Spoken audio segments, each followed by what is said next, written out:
Hello, laughing buddies. I love to laugh.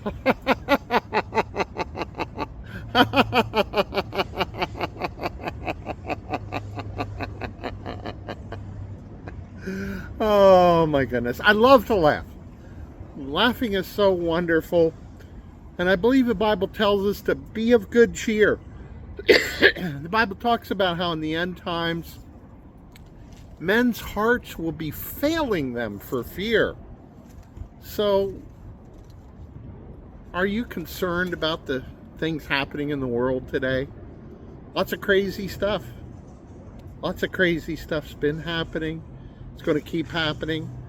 Crazy stuff seems to be happening even faster all the time.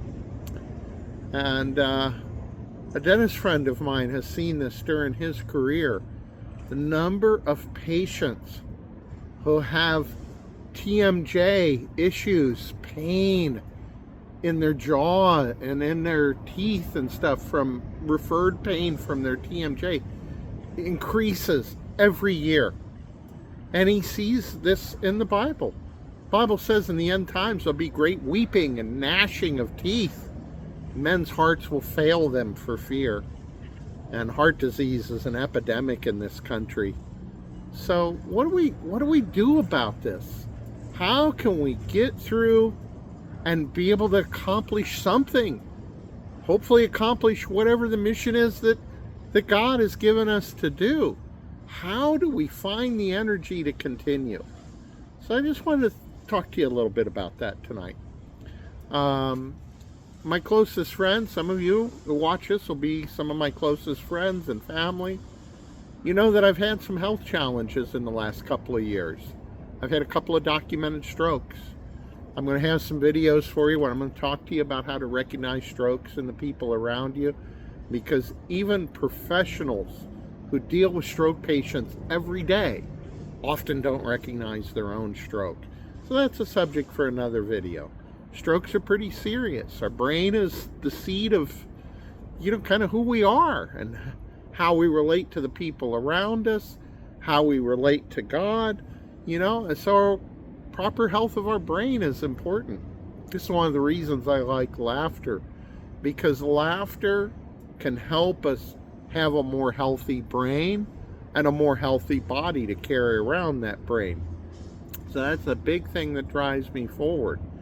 I am very blessed of God to be able to stand here and talk to you, to be able to make a YouTube channel to share all these things, to create the Laughing Church where we can get together every week and laugh together and learn these techniques. I wrote recently on the website that when I started, I'm also a certified sound healer and I'm a chaplain. It says so on my hat.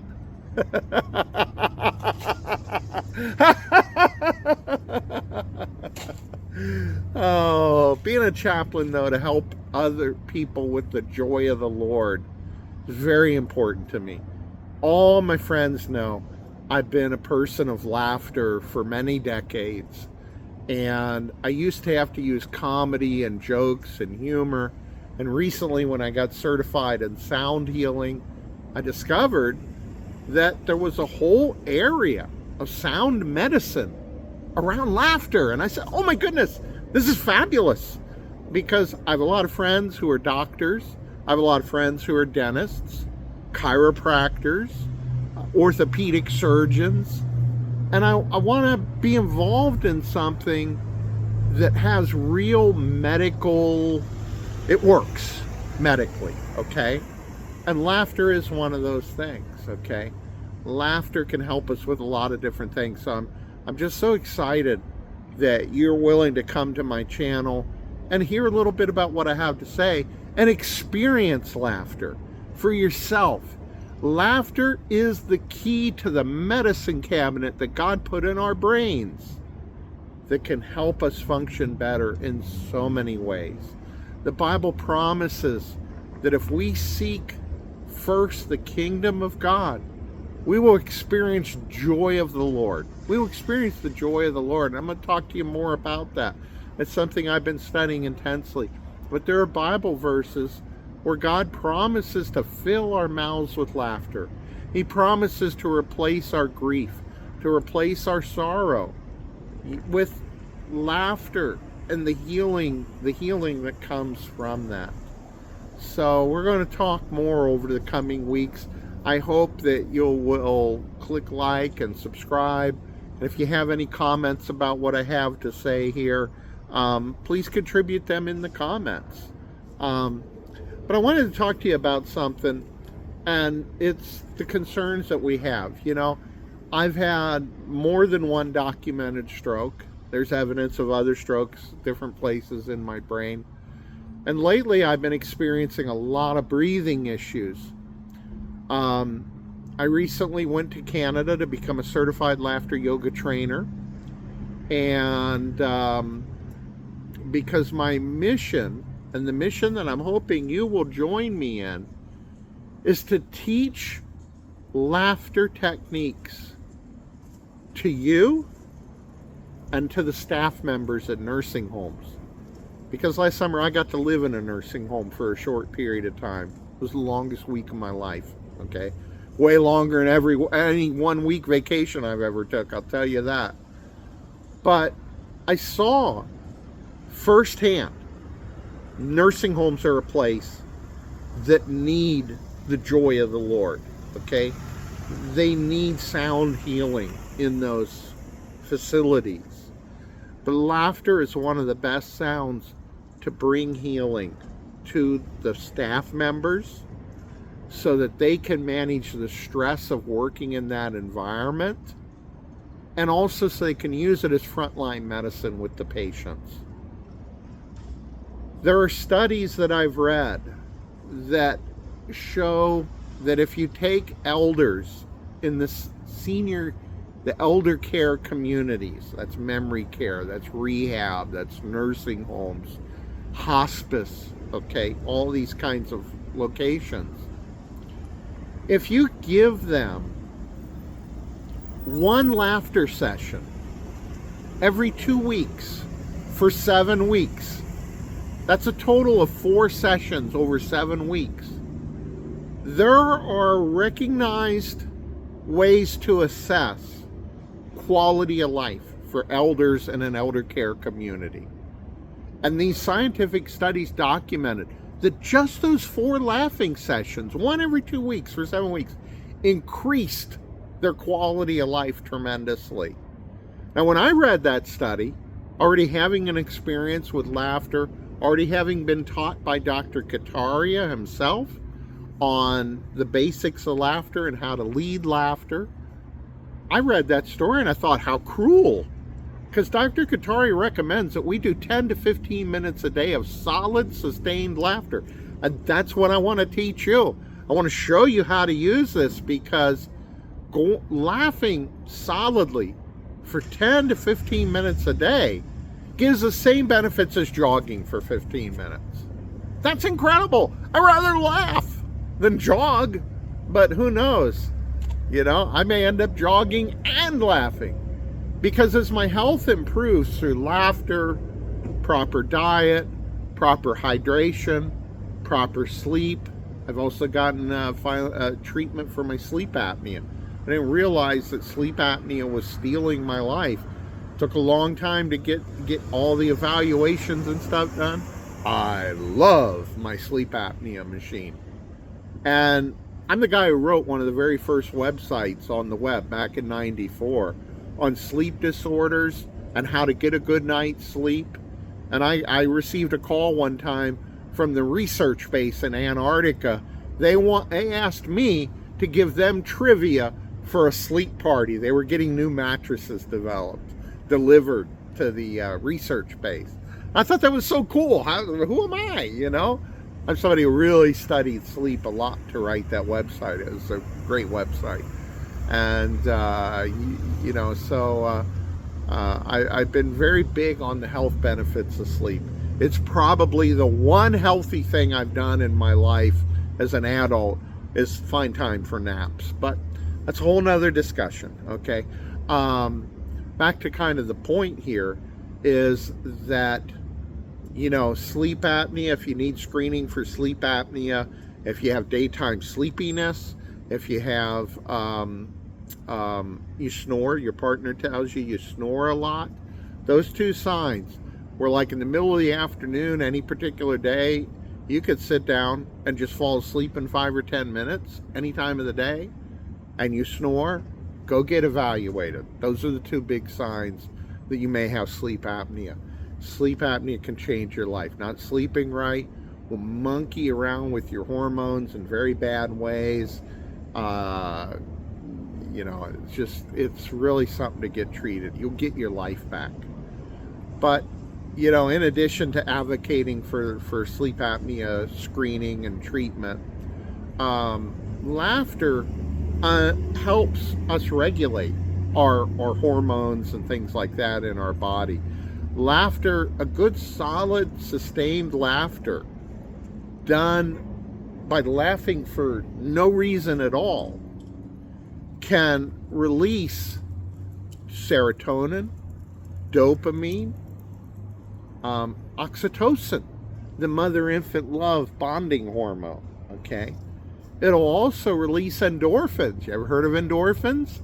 That's the brain's painkillers, our natural painkillers. They're very powerful. During my sound healing treatment, during my sound healing certification, we were practicing all these techniques on ourselves and each other. And I told the other students, when they had a chance to practice on me, at the time I was having very severe knee pain. And I told them, I said, do anything you want. Put any kind of vibration you want into my knee. You cannot make it worse.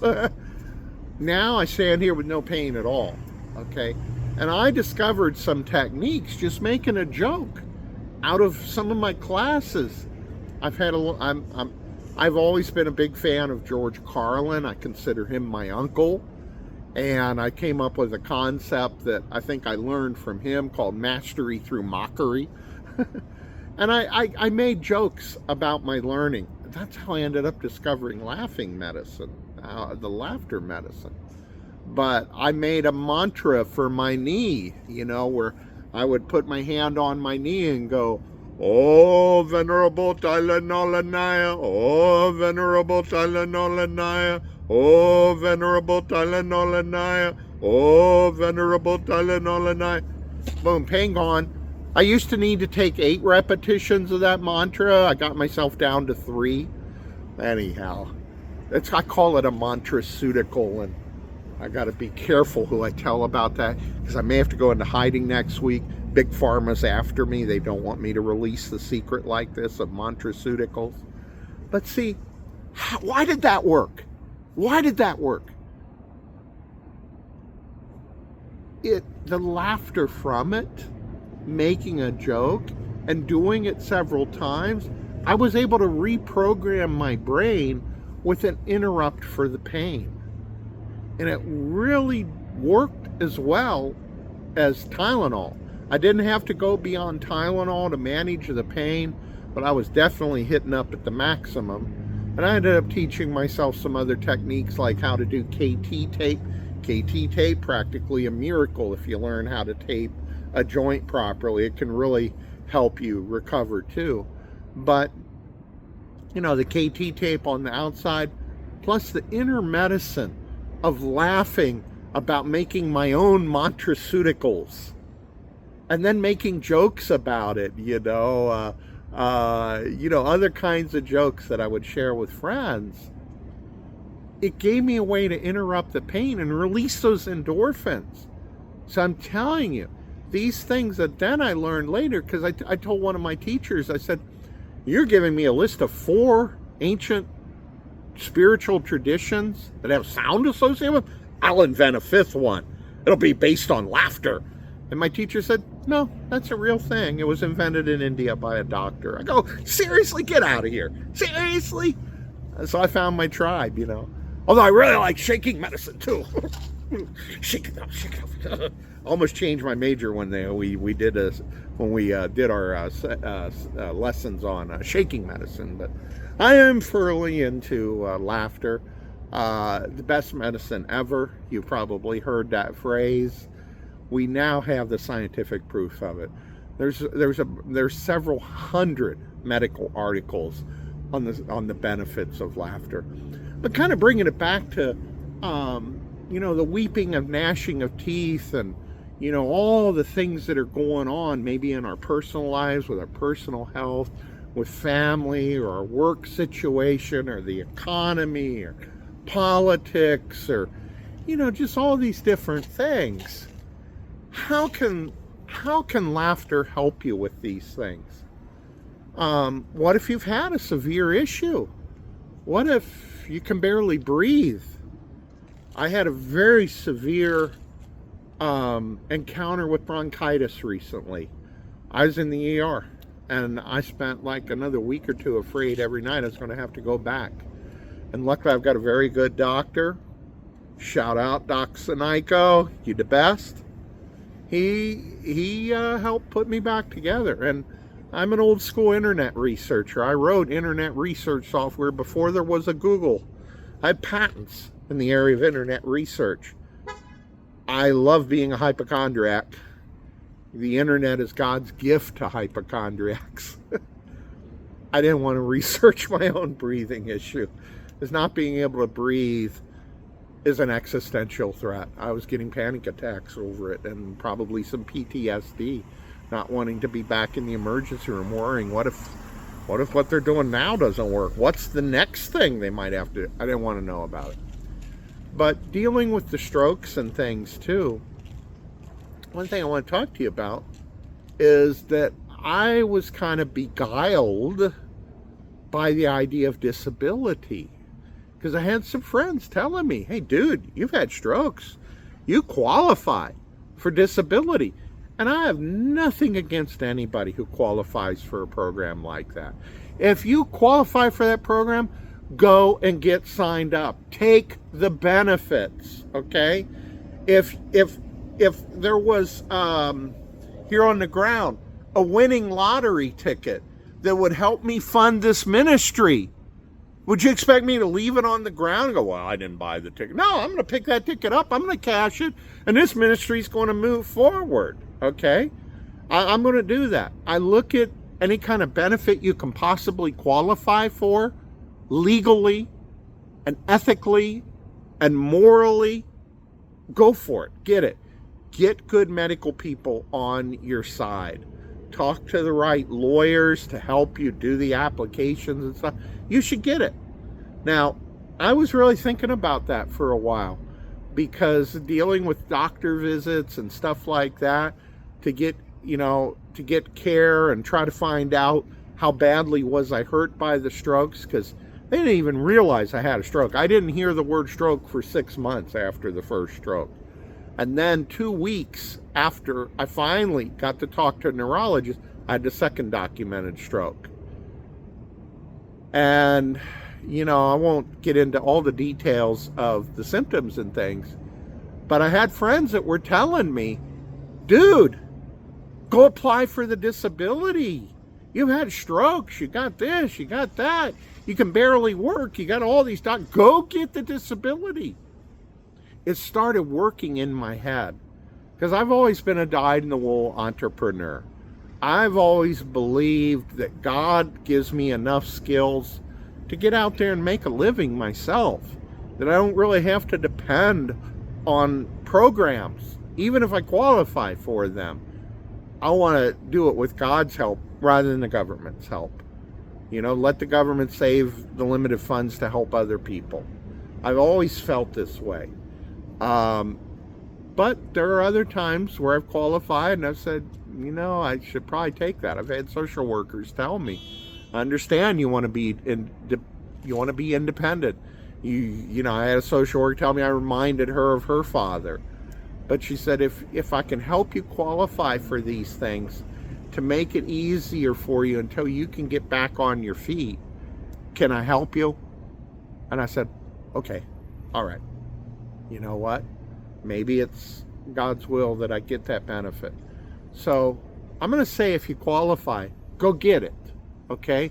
Go get the help. to get the help that you need. But thinking about kind of relaxing on some of those benefits, it's a fruit, maybe not of a good tree in the Garden of Eden. And I'll tell you why. One of the latest things that they've learned about how to recover from strokes is to force yourself to use the capabilities that were badly affected by the stroke. For example, some people get a partial paralysis in one side of the body. They get a paralysis in the right side of their body. So they work extra hard on the left side of their body because their right side isn't working too good. It's just kind of limp hanging there.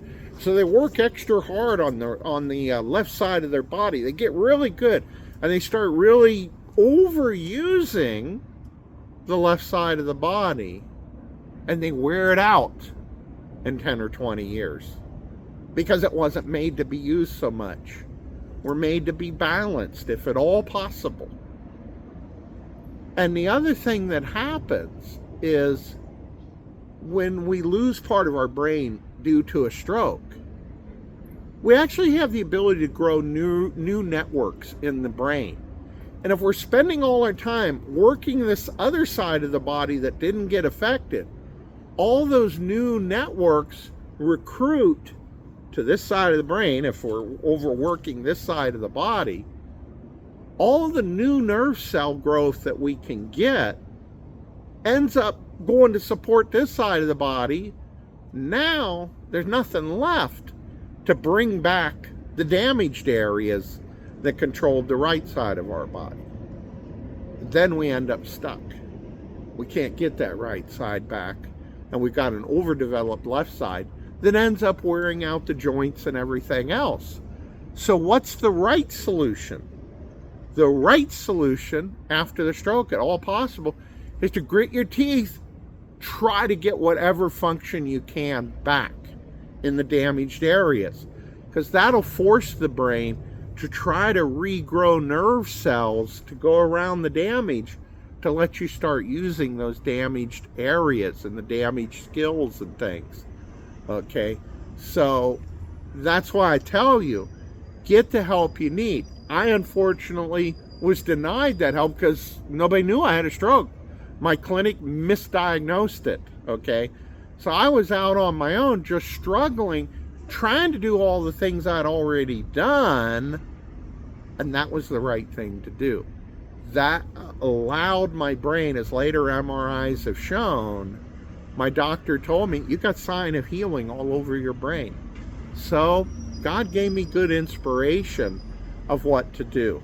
So that whole idea for a while that got in my head, well, maybe I should just go on disability and sit in a rocking chair and, try not to work so hard. I would have missed out on some great blessings.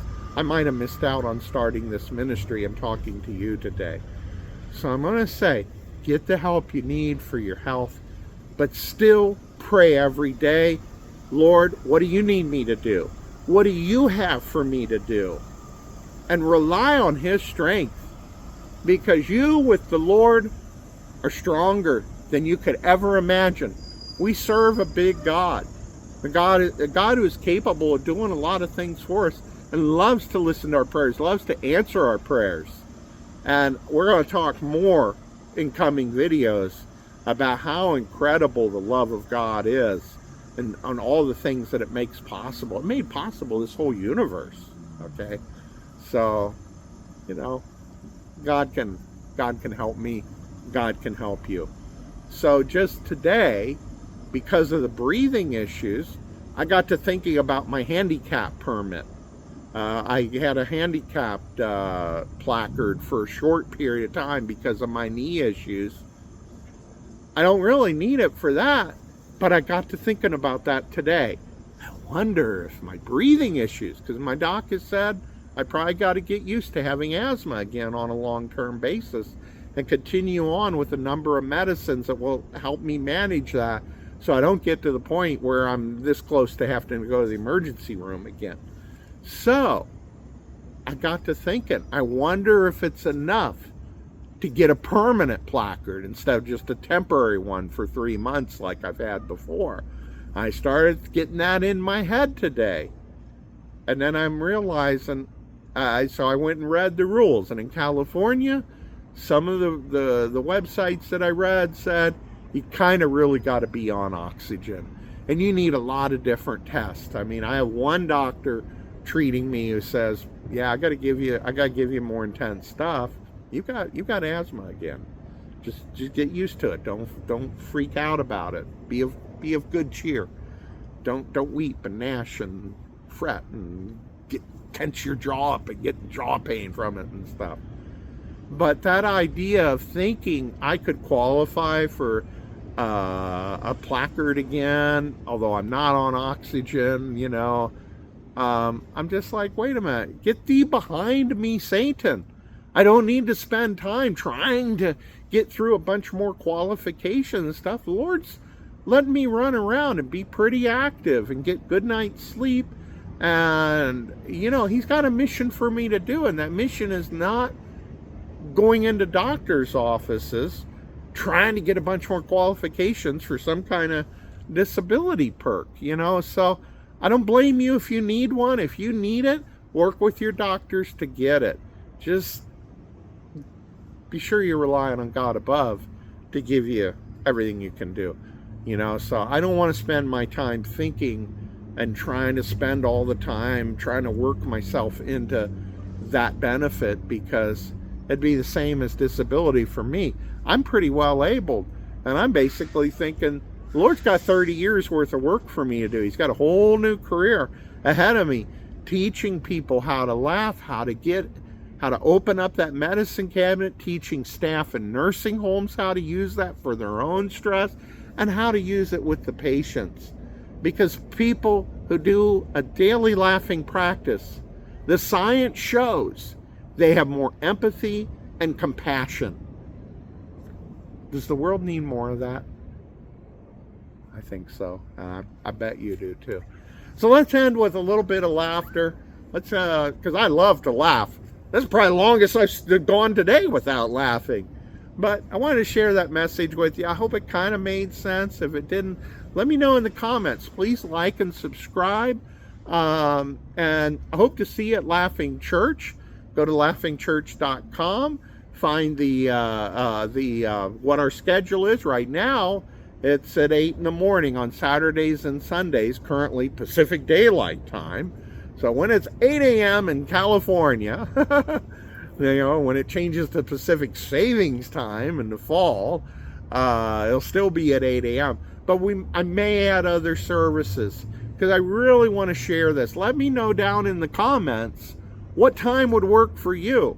Our services are half hour to 45 minutes or so. I want to keep it kind of easy for people to get either end their week with some laughter and refresh themselves or start their week. But I want to add some other times too, whatever time works for you. When could you bring some friends with you? When could you bring some family members to it? Let me know down in the comments. Let me know what you think about what I had to say. Let me know if you've had some victories like I've had. I love hearing stories of those victories. But let's end with a little bit of laughter. The signature exercise when the laughter clubs were first started 30 years ago, and they ran out of jokes and they ran out of humor, and they were just, let's just laugh for no reason at all. And the people started doing this.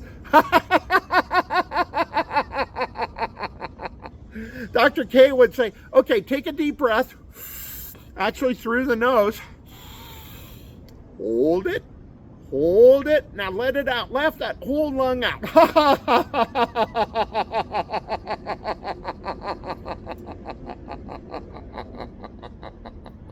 Let's do it again. Let's get that deep diaphragm breathing going. So again, in through the nose. Hold it.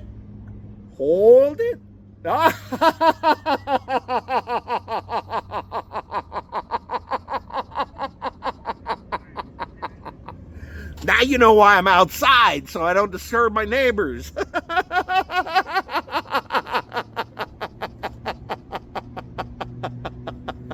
Oh my gosh, I had computer problems today.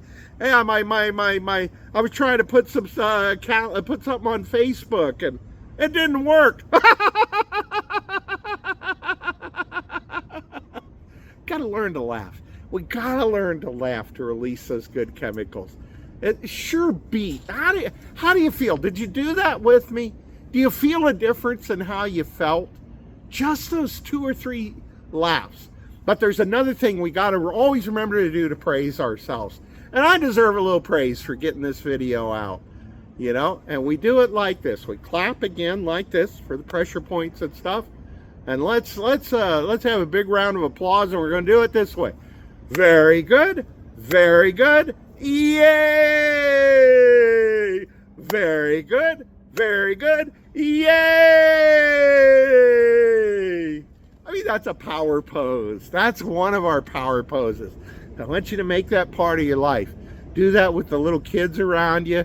Do it with your significant other, you know, and just spread the joy of the Lord. Spread the joy of the Lord. That is the best way we can spread the love of God with the people around us. So anyhow, hope you enjoyed that message. Let me know down in the comments. Click that subscribe button and like button, all that kind of stuff. Share it on your social media if you like it. Throw a link. You know, I appreciate all the help you can give me to get the word out about the YouTube channel for Laughing Church, the Facebook group. You can find us on Facebook. There's a discussion group, a Laughing Church community where we can all get together and discuss. The Facebook page will give you the latest news. I'll probably add other social media real soon, but all the good stuff, because I want to help you experience the joy of the Lord. Live long and laugh. I am your Laughing Chaplain. All the best. God's blessing.